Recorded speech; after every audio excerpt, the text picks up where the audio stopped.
লিথুয়ানিয়াতে যদি আপনি পড়াশোনা করতে চান তাহলে আপনার কস্টিংটা কেমন পড়বে, আপনার অ্যাডমিশন থেকে ধরে নিয়ে একদম আপনার লিভিং কস্ট পর্যন্ত সবকিছু আমি একটা ছোটখাটো ব্রেকডাউন আপনাদের কাছে আজকে দেব।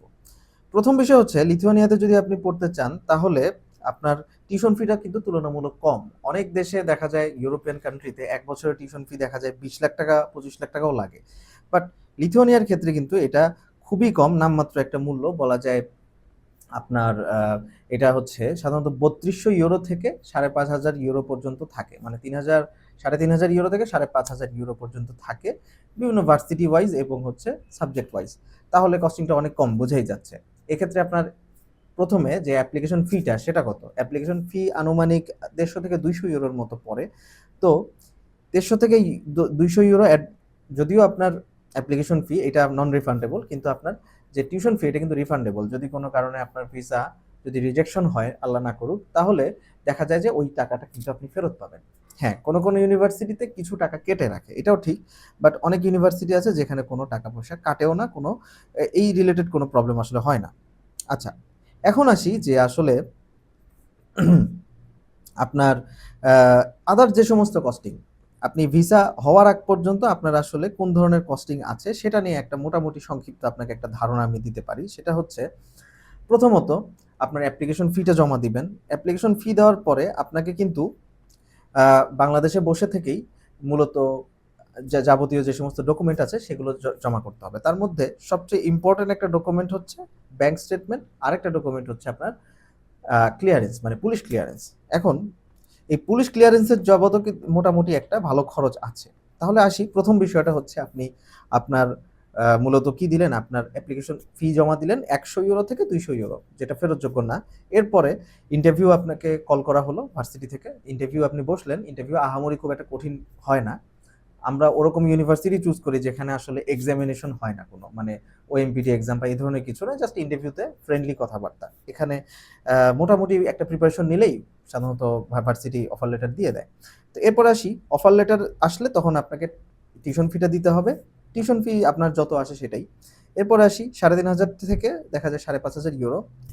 এরপরে আসি যে আপনার একটা মেডিয়েশন লেটার নিতে হয় এবং পুলিশ ক্লিয়ারেন্সটা লিগালাইজেশন করতে হয়। তো পুলিশ ক্লিয়ারেন্সটা আপনাকে বাংলাদেশ থেকেই নিতে হবে।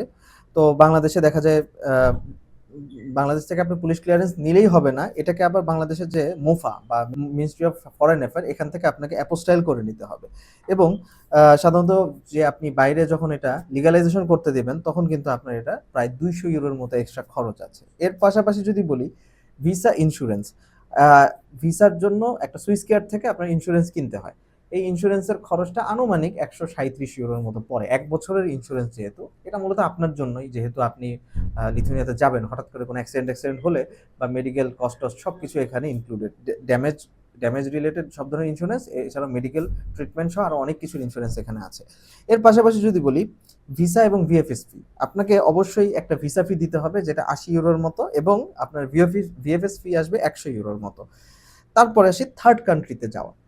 আমরা জানি ইউরোপের সবগুলো কান্ট্রিতেই বলতে গেলে বাংলাদেশে আসলে তেমন কোনো এম্বাসি নাই, তো এটার জন্য ভিএফএস বা অন্য কোনো দেশের এম্বাসিতে যেতে হয়। তো আমরা মূলত এখানে ইন্ডিয়ার রুটও ব্যবহার করতে পারি, চাইলে চায়নার রুটও ব্যবহার করতে পারি, চাইলে আমরা ফিলিপাইনেও পাঠাতে পারি। তো সাধারণত ফিলিপাইনে ভিসা রেশিওটা একটু ভালো। এখনো পর্যন্ত ফিলিপাইনে আমাদের যত স্টুডেন্ট আছে সবারই ভিসা আল্লাহর মতো হয়েছে। তো এই জন্য ফিলিপাইনে যদি আপনি যান, থার্ড কান্ট্রি রিলেটেড আপনার একটা খরচ আছে, যাতায়াত খরচ প্লাস ওইখানে আপনাকে 5 দিন বা 7 দিন থাকা লাগতে পারে। তো সেই জন্য আপনার আনুমানিক 1 লক্ষ টাকার মতো একটা খরচ আছে। এরপরে আসি ইমিগ্রেশন ইন্টারভিউ। আপনাকে যখন ইন্টারভিউর জন্য বলবে, তো সেখানে সেটা আসলে অনলাইনেই হবে, আপনাকে আলাদা করে যেতে হবে না। তো যাই হোক, ফাইনালি যখন আপনার সিদ্ধান্ত হবে, এটা মূলত আপনার যখন ফিলিপাইনে যখন আপনি ভিসা এম্বাসি ভিএফএস ফেস করবেন, তারপর ওখান থেকে আসার পরে আনুমানিক 15 থেকে 20 দিন বা আরও বেশি সময় লাগতে পারে। সাধারণত দেখা যায় এটা কয়েক মাসও লেগে যেতে পারে, 1-2 মাস। তো এরপরে আপনার ভিসার ইয়েটা হবে, তখন আপনি যদি ভিসা চূড়ান্ত সিদ্ধান্ত আসার পরে তখন হয়তো আপনার তারপরে আপনার কিছু কাজকর্ম আছে, এরপরে ডিএচএল করে তারপরে বিভিন্ন যে আদার যে সমস্ত কাজকর্ম করে আপনাকে জাস্ট হচ্ছে ফ্লাইট এয়ার টিকেট কেটে চলে যেতে হবে। আর যদি আপনার ভিসা রিজেকশন আসে তাহলে সাধারণত টিউশন ফিটা আপনাকে পাঠাই দিবে ব্যাক করবে আপনি যখন অ্যাপ্লাই করবেন যে আমি আসলে রিফান্ড চাই।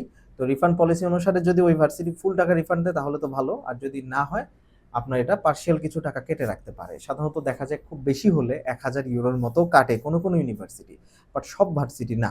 অনেক ইউনিভার্সিটি আছে যারা ওই এক্সট্রা কোনো কিছু কাটে না, যেটা হয়তো হালকা কিছু টাকা, হালকা কিছু ইউরো ট্রানজ্যাকশনের কারণে কেটে যেতে পারে। তো যাই হোক, এই ছিল মোটামুটি একটা ব্রেকডাউন যে আপনার লিথুয়ানিয়াতে যদি আপনি অ্যাপ্লাই করেন তাহলে শুরু থেকে শেষ পর্যন্ত আপনার কেমন কস্টিং আসে সেটার একটা ব্রেকডাউন। তো যাই হোক, আমি আসলে সংক্ষেপে যদি বলি তাহলে প্রথমে আপনার প্রায় 150 ইউরো বা 200 ইউরোর মতো আপনার জমা দিতে হবে অ্যাপ্লিকেশন ফি। তারপরে আপনার একটা পুলিশ ক্লিয়ারেন্সটা লিগালাইজেশনের জন্য আপনার আনুমানিক একটা 200 ইউরোর মতো আবার খরচ আছে, 200, 200, 400 ইউরো ধরলাম। এরপরে আপনার ইন্স্যুরেন্স ফি হচ্ছে প্রায় 137 ইউরো, তাহলে ধরলাম 537 ইউরো। তারপরে আপনার 80 ইউরো এবং 120 ইউরো আপনার ভিসা এবং ভিএফএস ফি, প্রায় 200 ইউরো। তাহলে আমি ধরি হচ্ছে 600, 700, 500 প্লাস হচ্ছে 400, মানে 900 সামথিং ইউরো, প্রায় 1000 ইউরোর কাছাকাছি আপনার একটা এক্সট্রা খরচ আছে। যেটা হচ্ছে আপনার এই কাজগুলোর স্টেপে স্টেপে হবে, এমন না যে এটা হুট করে হয়ে যাবে। এবং আপনার ওই দেশে লিথুয়ানিয়াতে যে থার্ড কান্ট্রিতে যেখানে যাবেন, ফিলিপাইনে বা চায়না বা ইন্ডিয়া, তো আপনি ফিলিপাইনে গেলে আপনার প্রায় 1 থেকে 2 লক্ষ টাকা বা 1.5 লক্ষ টাকার মতো খরচ হয়ে যাবে। তাহলে ধরা যায় প্রায় আপনার টোটাল প্রসেসে প্রায় 2 থেকে 2.5 লাখ টাকার মতো খরচ, 2 লাখ টাকার মতো আপনার খরচ হবে। এটা হচ্ছে পুরো প্রসেসটা এগিয়ে নিতে। এবং যেটা টিউশন ফি, তো সেটা তো আসলে ফেরতযোগ্য, তো আপনি তো এটা যদি কোনো কারণে ভিসা রিজেকশন হয় তাহলে তো অবশ্যই ফেরত পাবেন। তো এই ছিল আজকের মতো আলোচনা। লিথুয়ানিয়ার পুরো ব্রেকডাউন আমি দিয়ে দিলাম, একদম কোনো হিডেন কোনো কস্ট আমি এখানে রাখিনি। তাহলে আপনারা মোটামুটি বুঝতে পারলেন যে আসলে ইউরোপের কোনো কান্ট্রিতে যেতে হলে মোটামুটি খরচ আছে, ভালোই খরচ আছে। তো এই খরচটা যদি আপনি বেয়ার করতে পারেন এবং আপনি যদি পুরোপুরি ডিটারমাইন্ড থাকেন তাহলেই অবশ্যই লিথুয়ানিয়ার জন্য অ্যাপ্লাই করেন। আর না হলে আসলে আমি সাজেস্ট করব অন্য কোনো একটা কান্ট্রি যেখানে আপনার এত বেশি কস্ট লাগবে না, ইউরোপ ছাড়া, সেরকম কোনো একটা কান্ট্রিতে করতে পারেন। যেমন সেটা হতে পারে মালয়েশিয়া, সেটা হতে পারে সাউথ কোরিয়া, সেটা হতে পারে থাইল্যান্ড বা আদার্স কোনো কান্ট্রি। তো এই রিলেটেড যে কোনো, বা রাশিয়াও হতে পারে, চায়নাও হতে পারে। তো এরকম অন্য কোনো কান্ট্রি নিয়েও যদি আপনাদের জানার ইচ্ছা থাকে, ইনকোয়ারি থাকে, তাহলে আমাদেরকে অবশ্যই আমাদের ডেসক্রিপশন বা কমেন্টে জানাবেন। ধন্যবাদ। আসসালামু আলাইকুম।